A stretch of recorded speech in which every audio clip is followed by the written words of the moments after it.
Cristo. E nesse momento nós vamos começar uma devocional nas 7 palavras do nosso Senhor Jesus Cristo, proferidas na cruz. E a primeira palavra é uma palavra de perdão que está registrada lá em Lucas, no capítulo de número 23, verso de número 34, onde o Senhor Jesus Cristo diz assim: Pai, perdoa-lhes, porque não sabem o que fazem. Meus irmãos, a primeira palavra de Cristo Jesus é uma palavra que nos mostra que o ministério dele começou e terminou com oração. O ministério de Cristo Jesus mostra o poder da oração, como nós vemos durante todo o tempo, mas em especial, neste momento, nos mostra que quando os pés e as mãos de Cristo Jesus estavam atados, estavam presos àquela cruz, ele continuava agindo através da oração.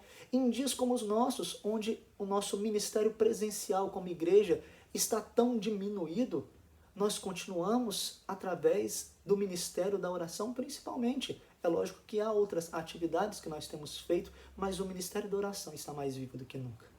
Agora, quando nós olhamos para essa palavra de Cristo Jesus, não é uma oração qualquer. É uma oração de perdão. E é uma oração de perdão para pessoas que, veja só, sabiam aquilo que elas tinham feito, porque elas sabiam que elas haviam trocado Cristo Jesus por Barrabás. Elas sabiam que Cristo Jesus morreria naquela cruz. Agora, eles não sabiam o tamanho da odiosidade do pecado delas diante de Deus. Veja, eles deveriam saber.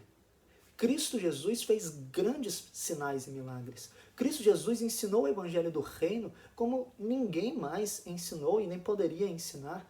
Cristo Jesus mostrou como toda a Bíblia, como todas as escrituras do Antigo Testamento apontavam para ele. Aquelas pessoas deveriam saber, mas elas não souberam. E Cristo Jesus ora por aqueles que eram seus e que não o receberam. Veja que demonstração de misericórdia. Mas veja que isso também nos mostra um aspecto importante.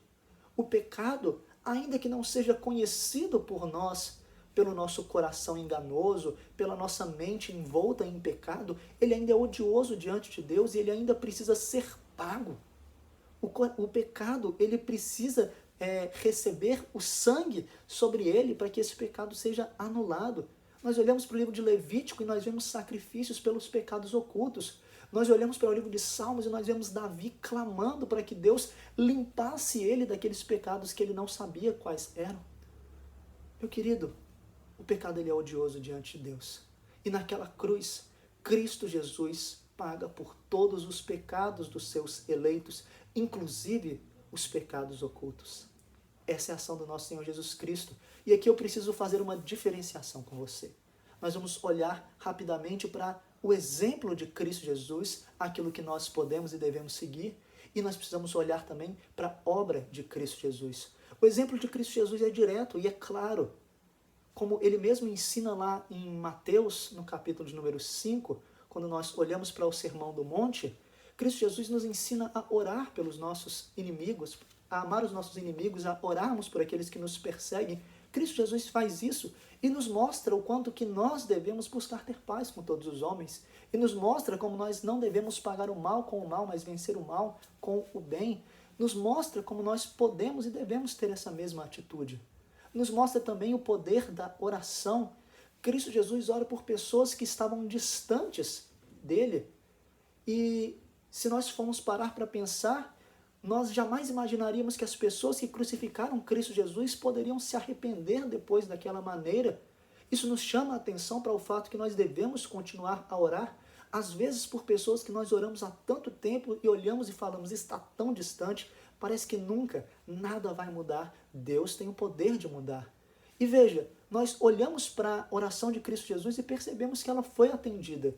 Se você olhar lá para Atos, no capítulo de número 3, no verso número 17, você vai ver que Pedro, ao discursar, fala para aquelas pessoas que mataram o autor da vida que os pecados dela do tempo da ignorância não seriam contados. Eles deveriam ir a Cristo Jesus e clamar pela sua salvação, e clamar por um perdão, e eles seriam atendidos. E naquele dia o Espírito Santo transformou 3.000 vidas e continuou a fazer uma obra maravilhosa em Jerusalém.